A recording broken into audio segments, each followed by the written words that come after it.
Liu Yun, ang principal ng Shihai Academy, na nagsasabi sa mga estudyante ng Shihai Academy na ngayon ang araw na pipiliin ang kanilang mga propesyon, at ang araw na magtatakda ng kanilang kapalaran. Umaasa siyang lahat sila ay makakaabot sa parehong level ng kanilang elder, si Su Qiangxing, at maging mga haligi ng sangkatauhan. Ang isang prinsipyong binabanggit ni Liu Yun ay si Su Qiangxing, isang level 80 Holy Mage, nagiging competitive ang lahat. Tinitingnan si Lin Moyu, ang nangungunang estudyante ng Shihai First Academy, ngunit hindi alam ng lahat na si Lin Moyu ay na-reincarnate sa mundong ito at namumuhay na rito sa loob ng napakaraming taon, at sa wakas, makukuha na niya ang kanyang propesyon. Ang mundong ito ay parang isang laro, at hindi lang maraming mga dungeon ang meron kundi pati na rin ang mga halimaw. Pagkatapos ng pagpili ng propesyon, ang mga individual ay maaaring makakuha ng XP sa pamamagitan ng pagpatay ng mga halimaw, pagsalakay sa mga hidden dungeon upang mag-level up, mapahusay ang mga skills, at mapataas ang kabuoang lakas. Hindi mabilang na mga yugto ng sangkatauhan ang nag-ukit ng isang buhay na espasyo para sa sangkatauhan sa gitna ng hindi mabilang na mga halimaw, ganyan sila nagkaroon ng matatag na lipunan ngayon. Siyempre, ang pinakasikat na mga propesyon sa mundong ito ay natural na ang mga combat class, ang mga propesyon ng support class ay susunod sa linya, na sinusundan ng mga job class, ang mga combat class at support class ay maaaring hatiin sa 5 klase, low, medium, high, rare, at legendary. Ang buong lungsod ng Shihai ay maaaring hindi makagawa ng isang legendary class sa loob ng 10 taon. Biglang inanunsyo niya na ang Transmutation Circle ay isinaaktibo. Pinuntahan siya ni Yang Lin, kaklase ni Moyu, at tinanong siya kung ano ang pinakagusto niyang propesyon. Sinabi ni Yang Lin kay Lin Moyu na gusto niyang maging isang kabalyero, magiging knight siya for sure, and then he can protect the girls. Sinabi sa kanya ni Yang Lin na ang mga resulta nila ni Shi Ashway ay napakahusay na maaari siyang magbago sa isang mahusay na propesyon. Umalis si Lin Moyu nang hindi sumasagot sa kanya. Pinigilan siya ng ibang kaibigan ni Yang Lin at tinanong siya kung bakit niya kinakausap si Lin Moyu. Sinabi nila kay Yang Lin na hindi siya sasagutin ni Lin Moyu. Buti na lang medyo mas maganda ang grades ni Lin Moyu. Siguro ngayon ay sa livelihood class ang pipiliin niyang propesyon. Hiniling ni Yang Lin sa kanila na huwag sabihin iyon. Sinabi niya sa kanila na hindi nagsasalita si Lin Moyu dahil lang sa ayaw niya. Sa kabilang banda, binati ni Liu Yun si Zhang Qian, level 52 Formation Master. Masyadong nagulat si Lin Moyu nang makita si Zhang Qiang. Napagtanto niya na ang matanda ay talagang isang master ng panahon, na isang rare na sumusuporta sa propesyon. Sinabi ng principal na si Liu Yun na kapag inihayag niya ang pangalan ng kanilang estudyante, dapat silang pumasok sa Transmutation Circle. Ang una ay si Shuda. Si Shuda ay nakakuha ng isang livelihood class na magsasaka. Masyadong nabigla si Shuda. Hindi siya makapaniwala na nakakuha siya ng livelihood class at magsasaka pa. Ang susunod na lalaki ay makakakuha ng isang livelihood class, isang chef. Masaya siya dahil chef ang tatay niya, at hindi niya akalain na magiging chef din siya. Namana niya ang propesyon ng kanyang ama. Sinabi ni Zhang Chan kay Principal Liu Yun na ang mga mag-aaral sa taong ito ay napakakaraniwan. Sinabi ni Liu Yun, oo, hanggang ngayon, wala pang rare na propesyon. Tinanong ni Zhang Qian si Liu Yun kung ilang taon na ang nakalipas mula nang magkaroon ng kanyang academy ng isang rare class. Sinabi niya kay Liu Yun na masarap magkaroon ng high level ng propesyon mula sa combat class. Sinabi sa kanya ni Liu Yun na mayroon lamang isa o dalawang rare na propesyon sa buong lungsod ng Shihai taon-taon, kaya't labis siyang umasa. Ang sumunod na estudyante ay si Xia Shuwei. Si Xia Shuwei, habang naglalakad patungo sa Transmutation Circle, ay nagsabi kay Lin Moyu na ipapakita niya sa kanya kung sino ang tunay na henyo. Iniisip ni Xia Shuwei na bagamat kilala sila bilang dalawang henyo ng akademya, palaging nasa ibaba siya ni Lin Moyu, ngunit hindi siya aamin ng pagkatalo. Nang makita ni Zhang Qian si Xia Shuwei, tumayo siya mula sa kanyang upuan, at sinabing, may potensyal ang babaeng ito. Tinanong ni Principal Liu Yun si Zhang Qian, bakit natin nasasabi yan? Sinabi si Zhang Qian, ang kanyang mental na lakas ay higit sa 2 beses kaysa sa ordinaryong tao, at maaaring siya ay maging isang mage. Sinabi ni Liu Yun, iyan ay isang high level ng propesyon sa combat class, kung siya ay isang espesyal na mage, kung gayon ito ay isang rare na propesyon. Habang nag-uusap silang dalawa, tinapakan ni Xia Shuwei ang Transmutation Circle. Nang matapakan niya ito, nagkaroon ng malaking apoy sa kalangitan. Sumigaw si Zhang Qian, isang pangitain ang lumitaw, ito ay isang rare na propesyon. Nagising siya ng isang propesyon sa combat class, Elemental Mage, na isang rare na propesyon. Lahat ay nagsaya para sa kanya. Pinuri ni Jung Chun si Xia Shuwei, sinabing napakagaling niya. Nagpasalamat si Xia Shuwei sa kanya, binati siya ng mga kaibigan ni Xia Shuwei para sa kanyang rare na propesyon. Sinabi sa kanya ng isa sa kanyang mga kaibigan na sa pagkakataong ito ay sigurado siyang malalampasan ni Xia Shuwei ang nakakainis na Lin Moyu na yun. Nagseryoso si Xia Shuwei nang marinig niya ang pangalan ni Lin Moyu. Ang sumunod na estudyante ay si Lin Moyu. Napangiti si Xia, iniisip na sa pagkakataong ito ay siguradong mananalo na siya. Tinanong ni Principal Liu Yun si Zhang Tian kung ano ang tingin niya kay Lin Moyu. Sinabi ni Zhang Tian kay Liu Yun na bukod sa napakakalmang hitsura, walang espesyal kay Lin Moyu. Sinabi ni Principal Liu Yun kay Zhang Tian na may dalawang henyo sa kanilang paaralan, si Xia Shuwei ang pangalawa, at si Lin Moyu ang una. Sinabi ni Zhang Qian kay Liu Yun na dapat niyang malaman na ang performance sa akademiko at class change ay hindi laging magkaugnay. Tumingin si Principal Liu Yun kay Lin Moyu na tumuntong sa Transmutation Circle. Nang matapakan ito ni Lin Moyu, may napakalaking enerhiya na pumapasok sa kalangitan. Nagsimulang umihip ang hangin, at ang langit ay parang gustong salubungin ang Earth. Ang langit ay puno ng madilim na ulap, at may kidlat sa buong kalangitan. Tumingin sa langit si Principal Liu Yun at nagtanong, ano ang nangyayari dito? Sinabi ni Zhang Tian na ito ay isang pangitain. Naisip ni Principal Liu Yun na ito ay isang napakalaking pangitain. Ito ba ay magiging isa pang rare na propesyon? Ito ba ay combat class o support class? Tumingin si Xia Shuwei sa langit at naisip na ang pangitain ito ay mas malaki kaysa sa nakita niya noong siya ay nag-class change. Sabi niya, walang paraan na hindi siya matatalo kay Lin Moyu. Biglang sumigaw ang isang estudyante na may paggalaw sa madilim na ulap. Ilang uri ng mga sundalo ang lumilitaw sa madilim na ulap na yon.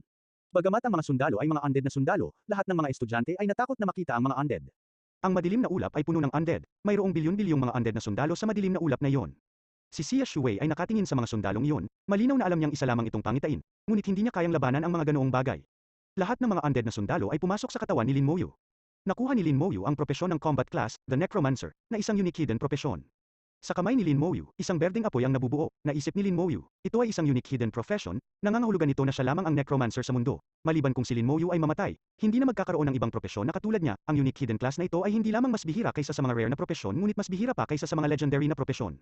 Pinag-uusapan nila na napakalakas ni Lin Moyu kaya nag-transform siya sa isang unique hidden profession. Paano siya naging napakaswerte? Maaaring hindi gumana ang array. Ang ilan ay nagsasabi na ang mga hidden na propesyon ay hindi palaging makapangyarihan, at mayroong maraming mga tao sa kasaysayan na ang mga hidden na propesyon ay hindi masyadong mahusay. Ang mga hidden propesyon ay bihira lamang at hindi palaging malakas at mahusay. Nag-uusap ang mga babae, ang pangitain kanina ay nakakatakot, at ang kanyang propesyon ay isang necromancer. Hindi ba kailangan niyang harapin ang mga patay sa lahat ng oras? Hindi siya nagsasalita. Hindi ba bagay na siya para makipag-usap sa mga patay na tao? Hindi na niya kailangang magsalita. Lahat sila ay nagseselos kay Lin Moyu, ngunit hindi ibinibigay ni Lin Moyu kung ano ang tingin nila sa kanya. Iniisip ni Lin Moyu na ang pagiging kakaiba ng hidden propesyon ay mas mahusay kaysa sa inaasahan niya. Tinawag ni Zhang Qian si Lin Moyu mula sa likuran, binati siya ni Lin Moyu at tinanong siya kung paano niya siya matutulungan. Sinabi ni Zhang Qian kay Lin Moyu na hindi pa niya nakita ang unique class ni Lin Moyu. Maipapakita ba niya ang kakayahan ni Lin Moyu? Sinabihan siya ni Lin Moyu na maghintay sandali. Tumingin si Lin Moyu sa kanyang status window na nagsasabing si Lin Moyu ay isang level 1 necromancer na may 10th summoning space. Maaari niyang ipatawag ang mga skeleton warrior sa level 1, isang black iron level skeleton warrior, may mga itim na bakal, tanso, pilak, ginto, brilyante, maalamat, at divine level skeleton warriors. Si Lin Moyu ay mayroon ding soul blaze level 1, sinusunog nito ang kaluluwa ng target at nagdudulot ng burning damage. Ang kapangyarihan nito ay nakasalalay sa espiritual na kapangyarihan at level ng skills ni Lin Moyu. Naisip ni Lin Moyu na mas malakas ang kanyang espiritual na kapangyarihan na nangangahulugan na ang mga necromancer ay kabilang sa propesyon ng mage, ngunit ang skills sa pagpapatawag ng mga skeleton warrior ay tulad ng klase ng summoner. Sinabi ni Lin Moyu, summon skeleton warrior, at nagsimulang kumikinang ang kanyang mga kamay sa berdeng apoy na iyon. Isang itim na skeleton warrior ang lumitaw sa harap ng lahat na may malaking espada sa kanyang kamay. Nagulat ang ibang estudyante na si Lin Moyu na ipinatawag ang kalansay mula sa madilim na ulap, natakot sila. Akala sa pagkakataong ito ay totoo na, binato ni Zhang Qian ang isang spiritual laser sa skeleton warrior ni Lin Moyu. Nakatanggap si Lin Moyu ng notification na inatake ang skeleton warrior at tinanong nito kung gusto ba niyang mag-counter attack. Pinili ni Lin Moyu na huwag umatake. Sinabi ni Zhang Qian kay Lin Moyu na ang kanyang skeleton warrior ay masyadong alerto. Tumingin si Zhang Qian kay Lin Moyu at naisip na siya mismo ay isang level 52 na profesional, at si Lin Moyu ay level 1 pa lang. Ngunit ang summon niya ay handang siyang labanan. Ang mga katangian ng skeleton warrior na ito ay karaniwan, level 1 pa lang si Lin Moyu, kaya mahirap makita ang tibay ng kanyang propesyon. Marahil pagkatapos na maging high level, ang skeleton na ito ay magiging mas malakas. Sinabi ni Zhang Qian kay Lin Moyu na magsikap siya. Siguro sa hinaharap, ito ay magdudulot sa kanya ng maganda. Noong naglalakad si Lin Moyu kasama ang kanyang skeleton warrior, lahat ay lumayo sa kanya. Masyadong nasa sabik si Yang Lin na makita ang skeleton warrior na iyon. Tinanong niya si Lin Moyu kung maaari niya itong hawakan. Hinawakan ito ni Yang Lin at tinanong si Lin Moyu kung makapangyarihan ang skeleton na ito. Sinabi sa kanya ni Lin Moyu na ang skeleton na ito ay dapat na mas mahusay kaysa kay Yang Lin. Sinabi ni Yang Lin na hindi siya naniniwala sa kanya. Biglang tinawag ang pangalan ni Yang Lin, ni-recall ni Lin Moyu ang skeleton warrior na iyon. Nang ma-recall ni Lin Moyu ang skeleton warrior na iyon, nakatanggap siya ng notification na ang kanyang summoning space ay mapupuno sa 10.